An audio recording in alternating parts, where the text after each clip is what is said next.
Aldarash Show.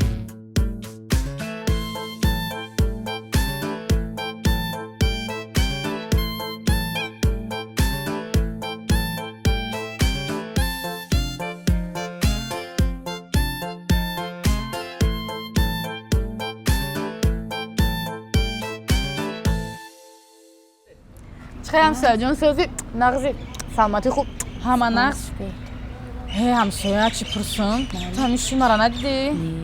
یه هفته کفتستم شد نیست زنگ میزنم نمیبرداره با تلفنوشا پیرخه پیشگون ببرفته بوشه خوشم میکنم بیوم خکو رفتم هم خیلی گب زده تی کدوم سر رفتستی؟ ما این طرف رفتم. تو سر رفتستی؟ مال خیر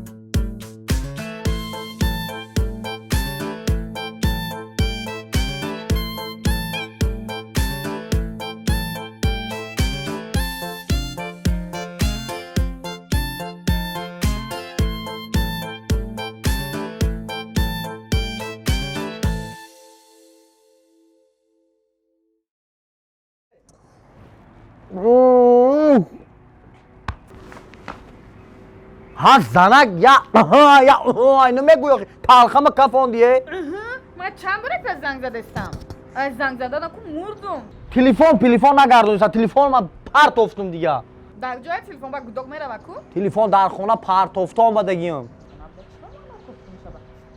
ها چی هفته که تو در خونه نیستی من میترسم دیگه خونه برم من میترسم خونه برم چی تری میترسی؟ به چی به زنگ گرفتی؟ بچم مرا دادا گفت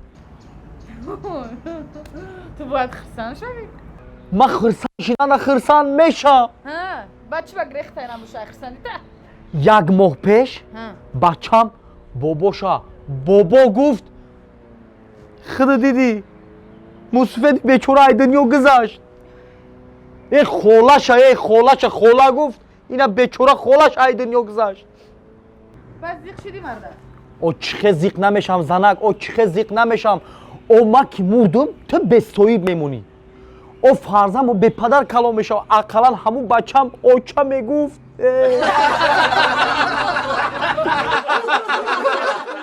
برای همی قزیقم برای خود زیقشته باشی؟ مردک شده مردک گوشکولی زیق نشم چخه زیق نمیشم او ده نبودنی تا علاکه مردک همسویا گذشت مردک همسویا گذشت